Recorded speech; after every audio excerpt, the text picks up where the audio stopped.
Okay, let's look at question 5. It says the graph of f of x it is equal to ax squared plus bx plus c, and g of x it is equal to that a hyperbola, okay? And a parabola like that are drawn. P is the turning point of f, okay?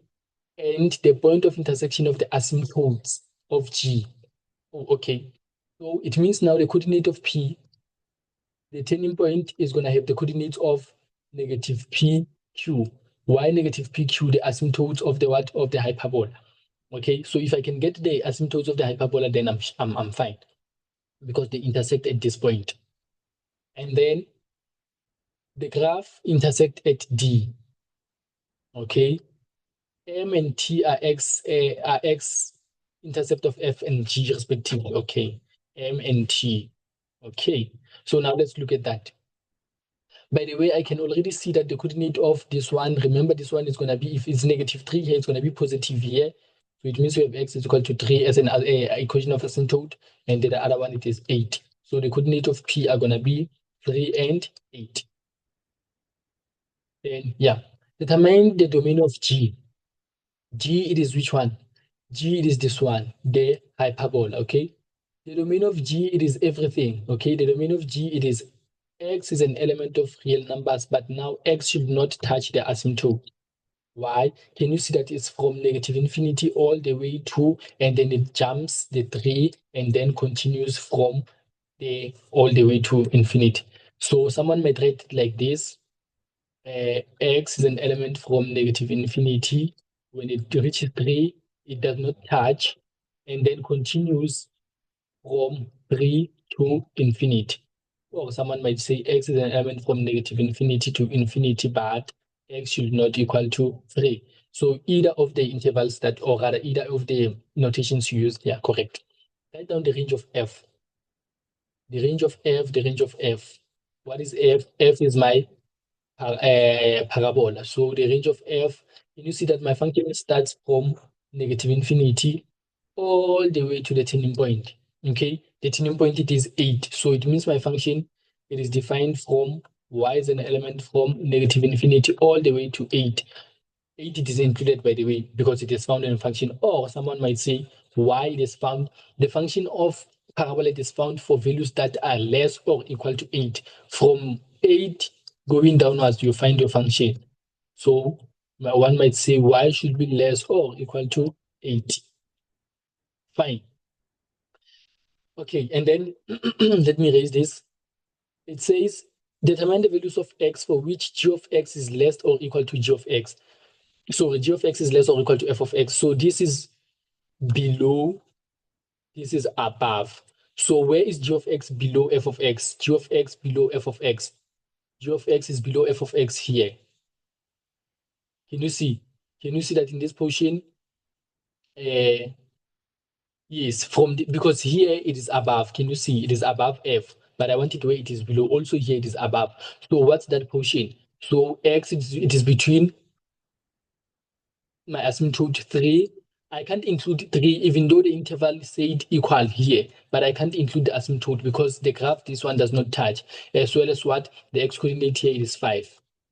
But 5, I can include it because they are touching there, okay? So my solution is going to be x is an element from not from 3 to 5. The examiner like to catches you because you like to include 3, even though because they say this, but you should be aware that 3 is it is an asymptote. Someone might write it like this: 3 not included, but 5 included. Where is f of x less than 6? Where is my graph of f of x less than 6? Can you see that when I take my thing here and say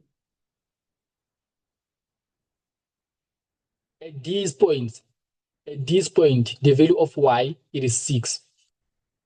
Okay, the value of y, it is 6. And then when I go across again, the value of y does not change. It is still 6. Okay, but now the question is, where is it below the value of 6? It is below the value of 6 here. Also here. Okay, so the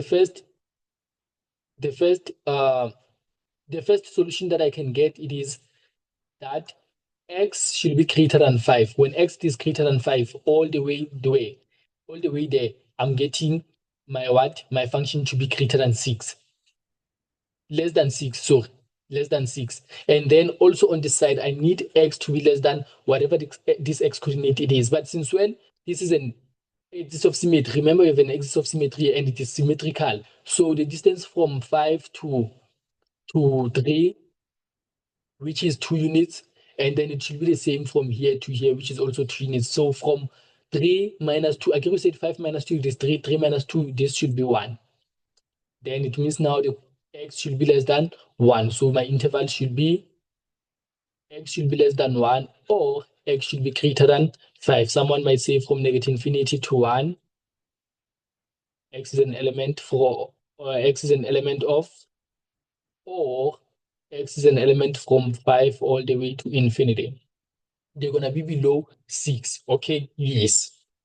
And then show that the equation of a parabola is given like that. So the equation of a parabola is given like that. What can we do? We already know the turning point, right?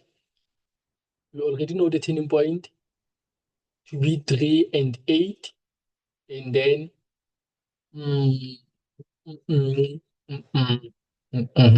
okay, now let's do this. We already know the turning point, it is equal to, the turning point, it is equal to what is this? 3 and 8. So I can say f of x, let it be equal to, let's use this formula, okay? X plus p squared plus q. And then I'm going to say f of x, it is equal to, let me just change this to y. Y, it is equal to a, and then x, p, remember on the graph, it is positive 3. Therefore, it means on the equation is going to be minus 3 squared plus q, it is just 8. And then I'm going to sub any point on that graph. Substitute any point on that graph. I'm going to substitute 5 and 6. I'm going to substitute 5 and 6 for me to get the value of a. And then it's going to be y is going to be 6. It is equal to a into 5 minus 3 squared plus 8. And then when you do mathematics, 6 minus 8 is going to be 2. And then I'm going to have negative 2 is equal to 5 minus is equal to 4a. And then a is going to be negative half. When 8 is equal to negative half, I can come back and say f of x, it is equal to negative half. And then x minus 3 squared plus 8. And then it's just a matter of me becoming a mathematician here.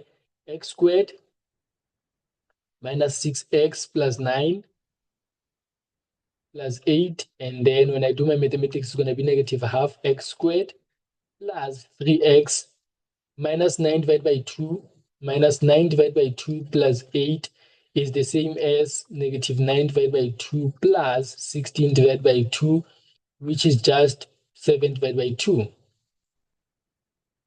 Okay, so this is how I can now go about that question. If there is an easier method, then so be it. But this is the one that came first into my head.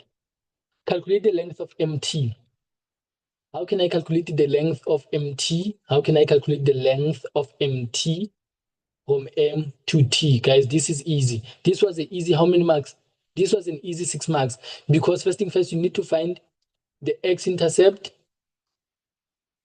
of F and the x-intercept of G. So let's do that.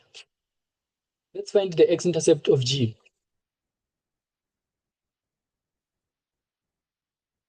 X-intercept of G, we let y equal to 0. So G has an equation of negative 4 into x minus 3 plus 8. So it's going to be 0 is equal to, that equation, negative 4 x minus 3 plus 8. And then let's try to become mathematicians. It's going to be, when I take negative 8 to the other side, it's going to be like that, negative 4 divided by x minus 3. And then when I still simplify further, it's going to have x minus 3. It is going to be equal to, when I take this to the other side and then divide by negative 8, it's going to just be a half. And then I will see that x, it is equal to 3 plus half. It is 3.5. 3.5 is the same as 7.2. Am I correct? Let me just confirm that. 3 plus a half. Yes, this is 7.2. And 7.2, it is approximately 3.5. Is it fine that this should be 3.5? Let's see. Should be, yes, because since well, this is 3, yes, this can be 3.5. So you can say where x is 7 divided by 2, y was 0. Now let's calculate the coordinate of m.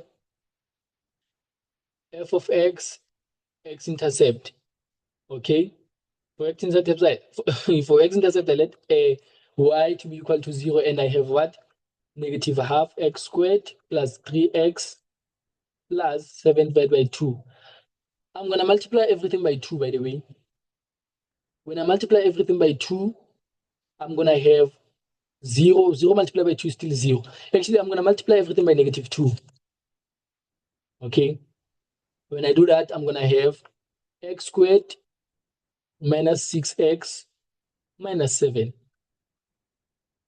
Then factors of 7 such that when I subtract them, they give me 6. I'm going to have 0 is equal to x minus 7, x plus 1. Okay. And then x is going to be equal to 7, or x is going to be equal to negative 1. No. Oh, yes. This is negative 1, and that is 7. So let's see. Where is it? So this one, we can say the coordinate of m are negative 1 and 0, but we are interested in m, okay?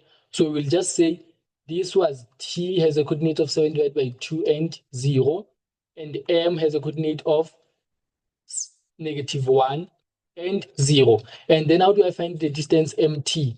Mt is x right minus x left. Okay, remember when you find a horizontal distance, it is x right minus x left, which is now x right, it is the same as x of t minus x of m. And then x of t, it is 7 divided by 2 minus of the formula minus 1. And then this will be just 3.5, then 4.59 divided by 2. Am I correct? 7.5, 7 divided by 2 plus 1, 9 divided by 2, which you can say mt, it is equal to 4.5 units if you like. Okay. Now determine the equation of the tangent to f at d. The equation of the tangent to f at d. So when I have a tangent to f at d, let's say it's going to be something like this. Okay.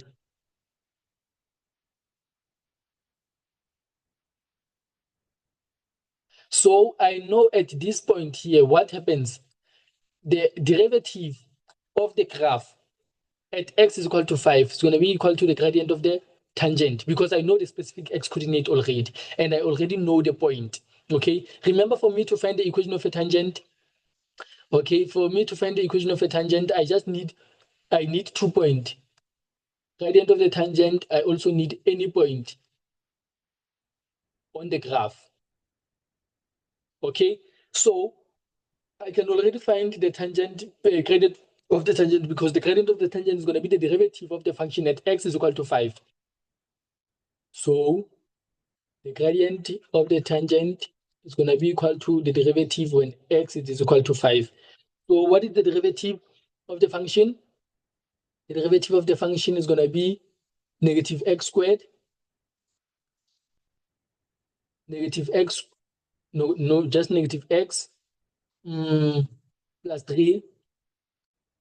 Okay, but when x is equal to 5, it's going to be negative 5 plus 3, which is going to be negative 2. And it makes sense that the gradient, it is negative. Can you see it is slanted backwards like that? It has a negative gradient. So, and then I'm going to need any point. Y minus y1 is equal to m into x minus x1. And then I'm going to substitute that point, which is 5 and 6. And then I'm going to have y minus y1, it is 6. Gradient, it is negative 2. X minus x1, 5. And then I have something like y is equal to negative 2x plus 16. Because this is negative 2x, negative 2 multiplied by negative 5, it is 10. 10 plus 6, it is 16. Okay, this should be fairly beautiful. All right.